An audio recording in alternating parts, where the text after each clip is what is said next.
Middle ഈസ്റ്റിൽ വീണ്ടും യുദ്ധത്തിന്റെ കാർമേഘം നിറയുന്നു. ഗാസയിൽ രണ്ടാം ഘട്ട വെടിനിർത്തൽ അനിശ്ചിതത്വത്തിലായി. ഒന്നാം ഘട്ട വെടിനിർത്തലിനിടയിലും പല കാരണങ്ങൾ നിരത്തി ഇസ്രയേൽ ഗാസയിൽ ആക്രമണം തുടർന്നു.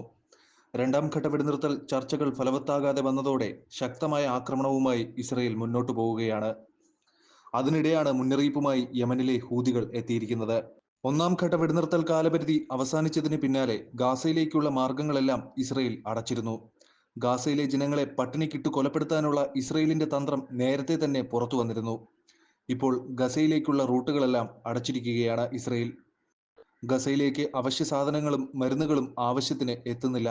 മാത്രമല്ല, റമദാൻ കാലത്ത് ഗസയിലെ ജനം കൊടിയ ദാരിദ്ര്യം അനുഭവിക്കുന്നതായും റിപ്പോർട്ടുകൾ വരുന്നു.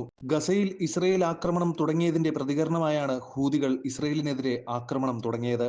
ചെങ്കടലിൽ കപ്പലുകൾക്കെതിരെ അതിശക്തമായ ആക്രമണമാണ് ഹൂതികൾ അഴിച്ചുവിട്ടത്.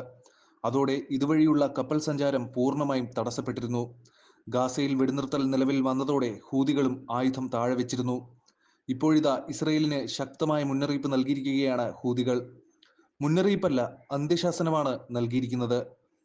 4 ദിവസത്തെ അന്ത്യശാസനമാണ് ഹൂതികൾ നൽകിയിട്ടുള്ളത്.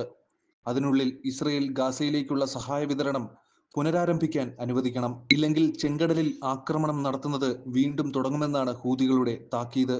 ഇതോടെ ഇടയ്ക്ക് നിർജീവമായിരുന്ന ഹൂതികളും ഹിസ്ബുള്ളയുമൊക്കെ വീണ്ടും സജീവമാകുമെന്ന ആശങ്കയാണ് ഉള്ളത്. US ഹൂതികളെ തീവ്രവാദ ഗ്രൂപ്പായി പ്രഖ്യാപിച്ചിട്ടുണ്ട്. മാത്രമല്ല, പുതിയ ഉപരോധങ്ങളും ഹൂതികൾക്ക് മേൽ US ഏർപ്പെടുത്തിയിട്ടുണ്ട്. ഹിസ്ബുള്ള അല്പം ശക്തി ക്ഷയിച്ച അവസ്ഥയിലാണ്. എന്നാൽ ഹൂതികൾ ഇസ്രയേലിന് വലിയ തലവേദനയാണ് സൃഷ്ടിച്ചത്. നേരത്തെ തന്നെ ഇസ്രയേലിന് മുന്നറിയിപ്പുമായി ഹൂതികൾ എത്തിയിരുന്നു. ഇസ്രയേൽ വീണ്ടും ഗസയിൽ ആക്രമണം നടത്തുമെന്ന സൂചന പുറത്തുവന്നതോടെയായിരുന്നു വീണ്ടും ഹൂതികൾ ആയുധമെടുത്തത്.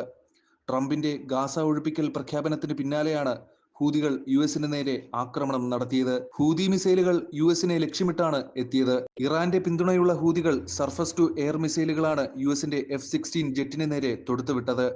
അമേരിക്കയുടെ കില്ലർ ഡ്രോണായ MQ-9 ലക്ഷ്യമിട്ടും ഹൂതികൾ മിസൈലുകൾ തൊടുത്തുവിടുന്നുണ്ട്.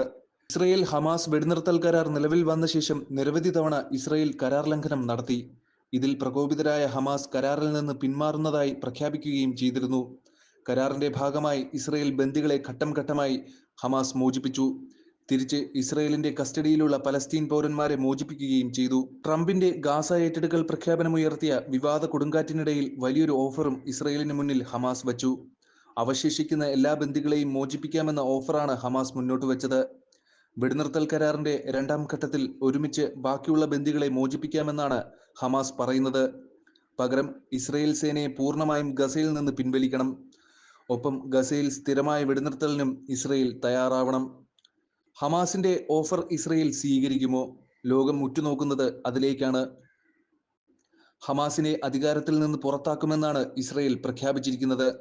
ഹമാസിന്റെ ഓഫർ യുദ്ധത്തിന്റെ ഗതി മാറ്റുമോ എന്നാണ് ലോകം നിരീക്ഷിക്കുന്നത്. യുദ്ധം വീണ്ടും ആരംഭിക്കുമെന്ന് പ്രഖ്യാപിച്ചതിന് പിന്നാലെയാണ് ഹമാസ് പുതിയ ഓഫർ മുന്നോട്ട് വച്ചിരിക്കുന്നത്. പ്രപ്പോസൽ മധ്യസ്ഥത രാജ്യങ്ങളെ അറിയിച്ചതായി ഹമാസ് വക്താവ് താഹിർ അൽ നുനു അറിയിച്ചതായി AFP റിപ്പോർട്ട് ചെയ്തിരുന്നു.